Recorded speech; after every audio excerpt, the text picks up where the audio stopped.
जी से इसमें बात हुई है? देखिए, हिंदुस्तान में एक लंदन में इफ़ यू गो तो लंदन आई के नाम से एक बहुत बड़ा झूला है।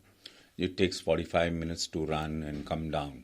सो उसका एक राउंड 45 मिनट्स का होता है। और जैसे कि आप लोग सब लोग जान रहे हैं कि पूर्वांचल में सबसे हॉट जगह और सबसे ज़्यादा टूरिस्ट को अट्रैक्ट कोई जगह कर रही है वो गोरखपुर है।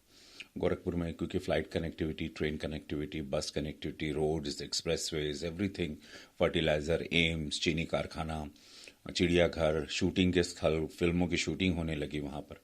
तो एक वहाँ पे जब से रामगढ़ झील ताल महाराज जी ने बनाया, हमारे मुख्यमंत्री उत्तर प्रदेश, तब से वहाँ बहुत बड़ा एक्साइटमेंट, गोरखपुर के निवासी, अगल बगल बिहार के लोग आने लगे हैं, नेपाल के लोग आने लगे हैं। और एक निपेंसी रोड मुंबई की तरह एक वो तर्ज पे वहाँ पे स्पीड बोट्स की शुरुआत हो रही है। Everything is going to be boat restaurant होगा inside. So why not Gorakhnath आए, like it's a massive structure, बहुत ही बड़ा। तो आज ये प्रपोजल हमने महाराज जी के सामने रखा, हमारे मुख्यमंत्री उत्तर प्रदेश के। उनको चीज़ अच्छी लगी, उन्होंने कहा इसका बजट क्या होगा, तो वो सब एवरीथिंग फाइंड आउट करने के लिए कि वो चीज़ें जो बनती कि वहाँ पे गोरखपुर की ग्रोथ बहुत फास्ट हो रही है। गोरखपुर एक बहुत बड़ा हब बनता जा रहा है और एक बहुत बड़ा अट्रैक्शन टूरिज्म के लिए बहुत है, पर्यटन के लिए बहुत है, शूटिंग्स के लिए, भोजपुरी हिंदी फिल्मों की शूटिंग सब शुरुआत हो गई, वेब सीरीज शूटिंग हो गई। सो व्हाई नॉट दैट, तो एक प्रपोजल दिए और ही वॉज वेरी एक्साइटेड। चौमुख विकास हमारे मुख्यमंत्री उत्तर प्रदेश के कर रहे हैं, पूरे पूर्वांचल में, उत्तर प्रदेश में, गोरखपुर में। और गोरखपुर को एक बड़े हब की तरह देखा जा रहा है। तो मैं वहाँ का सांसद होने के नाते कुछ नई नई चीज़ों को जो सोचता हूँ, ईजाद करता हूँ, मेहनत करता हूँ। और उस चाहता हूँ कि एक ऐसी चीज़ आए कि एक हिंदुस्तान का भी इतिहास हो, कि हिंदुस्तान के भी पर्यटक वहाँ पर आएँ और देखें कि अगर राम मंदिर है, बाबा विश्वनाथ हैं, अगर फिल्म सिटी बनने जा रही है, तो गोरखनाथ आए, लंदन आई की तरह एक बहुत ही मैसिव सा एक झूला भी रहे, जिसको देखने और जिसमें ट्रैवल करने, जिसमें घूमने के लिए पर्यटन आए और पर्यटक आए और को एक शान बने, वहाँ का एक गौरव बने। सर उसके साथ ही साथ और भी एम्यूजमेंट पार्क वगैरह, क्योंकि गोरखपुर में इतनी ज़्यादा ग्रोथ हो रही, तो क्या ZD आई के वो गोरखनाथ आई के साथ और भी एम्यूजमेंट पार्क वगैरह का भी? एवरीथिंग इज ऑन, सब कुछ काम चल रहा है। चिड़ियाघर बहुत ही मैसिव है, जहाँ के पूरे मुख्यमंत्री जी पूरे विदेश से जितने भी प्राणी हैं सब लेके आ रहे हैं। और एक वो बहुत बड़ा अट्रैक्शन है, उसका इंतज़ार कर रहे हैं लोग। और 274 करोड़ में बन रहा है। तो यू कैन इमेजिन, ऑलरेडी उसको जनवरी में हम लोग उसको शुरुआत कर देंगे। गोरखपुर महोत्सव भी कर रहे हैं। और इस टाइम पे गोरखपुर महोत्सव की सबसे खास सुंदरता ये होगी कि सारे लोक विधा, जो लोक संगीत लुप्त हो रहे हैं, और सारे गायकों को सबको, भिखारी ठाकुर के विदेशिया नाटक होगा वहाँ रंगमंच में। हम लोग अलग अलग विधा को ला रहे हैं, अलग अलग कलाकारों को उभार रहे हैं। और ये चौरी चौरा कांड जो हुआ था उसको हम लोग नाटक का रूप दे रहे हैं। तो एक बहुत ही शानदार तरीके से 12-13 तारीख को गोरखपुर महोत्सव को भी एक नया आयाम दिया जा रहा है। हर तरीके से गोरखपुर को एक लुभावनी जगह बना रहे हैं। और रामगढ़ झील को जो महाराज जी ने बदला है, उसके बाद से चौमुख उसका विकास हो रहा है हर जगह से। और लोगों को आमदनी मिल रही है, लोगों को रोज़गार मिल रहा है, लोग वहाँ अपना बिजनेस कर रहे हैं, छोटे छोटे रेस्टोरेंट्स आ रहे हैं, छोटे छोटे रेस्टोरेंट्स लग गए हैं। रेले गाड़ी वाले, रेल पटरी वाले भी अपना बिजनेस करने लगे। आम लोगों को रोज़गार कैसे बढ़े, भोजपुरी इंडस्ट्री की शूटिंग हो रही तो रोज़गार मिल रहा है, कलाकार वहाँ पे व्यस्त हो रहे हैं, कलाकार अपने आप को मांझने में लगे हैं। तो एक नई उम्मीद, नई ऊर्जा, एक नया विश्वास, एक नया उत्साह के साथ गोरखपुर बहुत आगे बढ़ रहा है। पूर्वांचल जिस तरह पूरा आगे बढ़ रहा है। सर कल प्रधानमंत्री ने किसान कार्यक्रम किया था, उसमें जो बहुत लोग जुड़े थे, उसमें आप भी गोरखपुर से थे, आपका जो संसदीय क्षेत्र है वहाँ से आपसे भी किसान, तो क्या क्या बातें हुई? क्योंकि कल प्रधानमंत्री ने साथ ही साथ प्रधानमंत्री किसान निधि के 9 करोड़ किसानों को 18,000 करोड़ रुपए भी ट्रांसफर किए। देखिए, कल पूरे देश ने 1 घंटे से ऊपर प्रधानमंत्री जी को बोलते हुए सुना। देश के सारे किसान भाई बहनों ने इतने गौर से सुना। मैं चूंकि गोरखपुर पाली ब्लॉक में खुद एक देहात में किसानों भाइयों बहनों के साथ था, हजारों की तादाद में मेरे साथ लोग उसको वर्चुअली सुन रहे थे और सब लोग ताली बजा रहे थे, क्योंकि प्रधानमंत्री जी ने बच्चों की तरह एक एक चीज सबको बताई, पढ़ाई, बताई कैसे विपक्षी लोग इसका एक भ्रम फैला रहे हैं।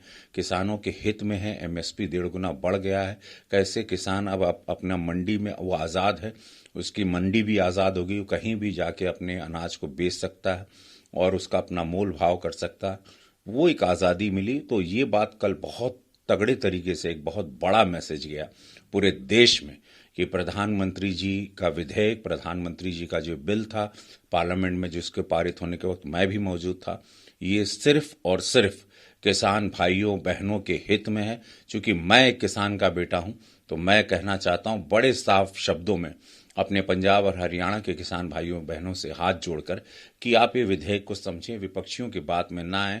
ये लोग पहले इसी बिल के समर्थन में थे, अब अचानक इसके विरोध में आ रहे हैं, क्योंकि इनको एक ही पीड़ा है कि प्रधानमंत्री जी इतने विराट कैसे हो गए, प्रधानमंत्री जी कैसे पूजा करते हैं, प्रधानमंत्री जी क्यों बाबा विश्वनाथ जाते हैं, प्रधानमंत्री जी नवरात्र पे क्यों 9 दिन उपवास रखते हैं, लौंग करके पूरे लौंग खा के पूरे देश के लिए, उनका मनोबल बढ़ाने के लिए, देश के लिए कामना करते हैं। प्रधानमंत्री जी राम मंदिर का समर्थन, राम मंदिर कैसे बन रहा है, प्रधानमंत्री में मंत्री जी के किसानों के खाते में पैसे भी कैसे डाल रहे हैं, शौचालय कैसे बना दिए, गैस सिलेंडर कैसे दे दे, कोरोना काल में 80 करोड़ों को जनता को अनाज कैसे बांट रहे हैं, उसके बावजूद उनके चेहरे पे वही तेज है, वही ललाट है।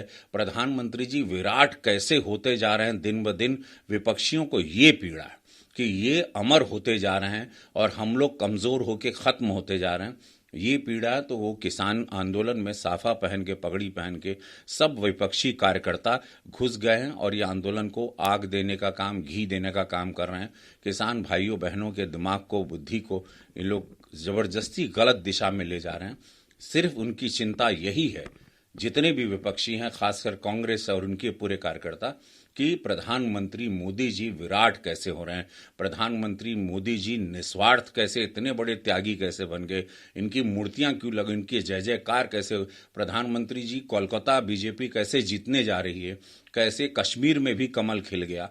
इनकी दिक्कत यह है कि योगी जी, प्रधानमंत्री जी, मोदी जी, ये लोग कैसे बढ़ते जा रहे हैं।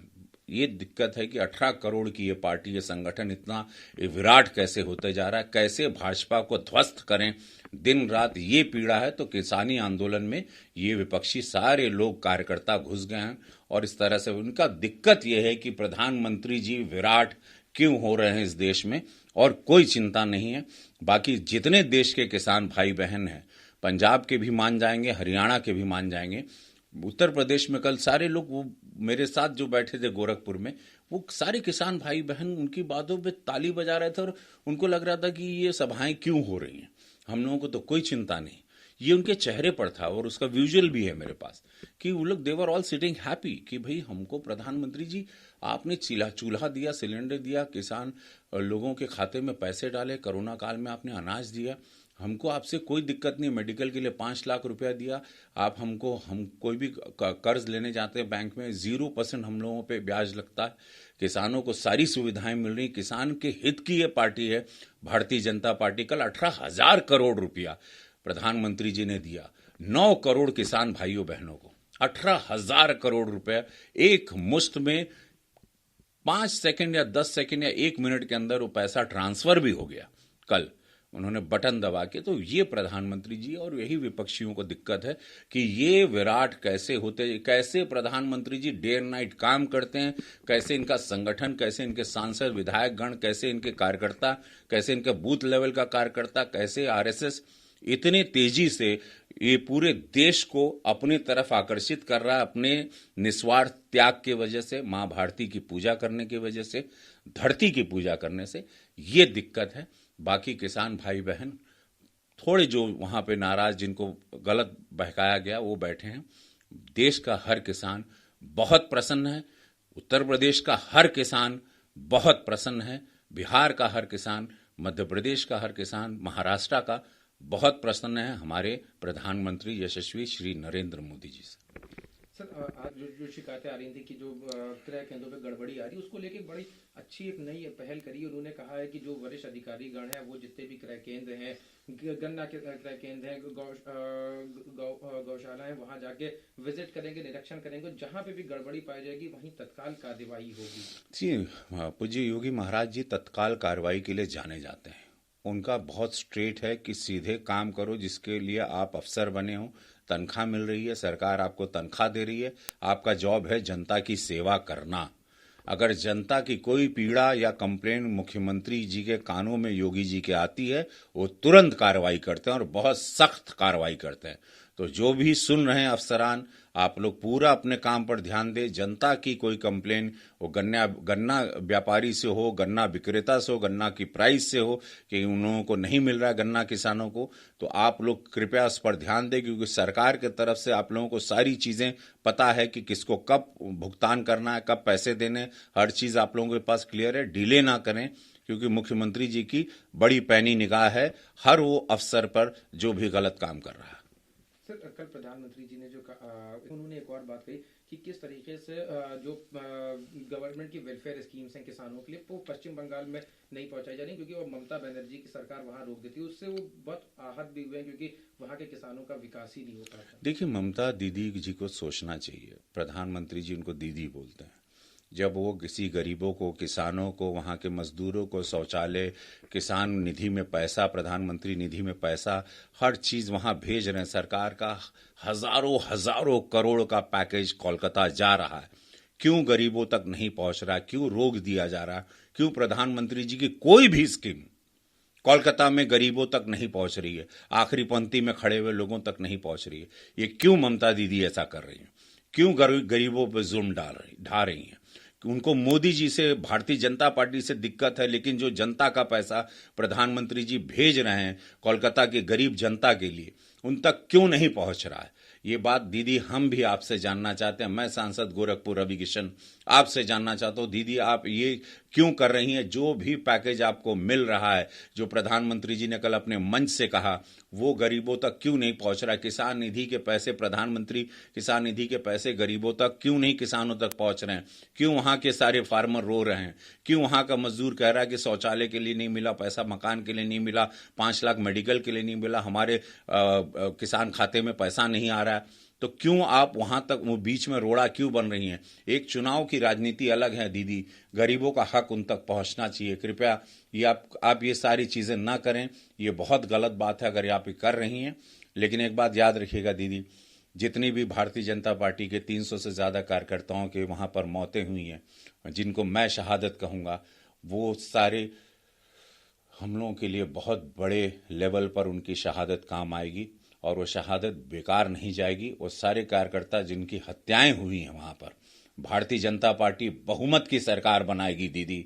और आप ये कितने भी रोड़े डाल दो, आप कितने भी पत्थर फेंको, बम फेंको, गोले दागो, गोली मारो, हत्याएं करो, पेड़ पर लटका के मार दो, भारतीय जनता पार्टी अपनी सरकार कोलकाता में इस बार बनाने जा रही है, क्योंकि जनता आपको हटाएगी दीदी। जनता को चाहिए प्रधानमंत्री जी, जनता को चाहिए कथनी करनी में अंतर नहीं, जनता को कोलकाता की अब इस वक्त चाहिए भारतीय जनता पार्टी की सरकार।